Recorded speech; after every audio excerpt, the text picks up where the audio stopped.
আমাদের কন্যারা নিহত হচ্ছে, আমাদের শিশুরা নিহত হচ্ছে, তাদের হত্যার বিচার হয় না, তাদের হত্যাকারীকে গ্রেফতার করা হয় না, তাদেরকে ধরা হয় না।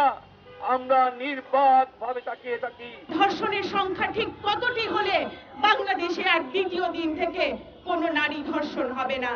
একটিবার বিচার করে দেখিয়ে দিন এ দেশকে, এ বিশ্বকে, যে বাংলাদেশে নারী নির্যাতনের বিচার হয়, ধর্ষণের সেরকম দৃষ্টান্তমূলক শাস্তি দেওয়া হয়, যার ফলে দ্বিতীয় দিন আর পরিবারে বিবৃতে কোনো মেয়েকে কাঁদতে দেখা যায় না।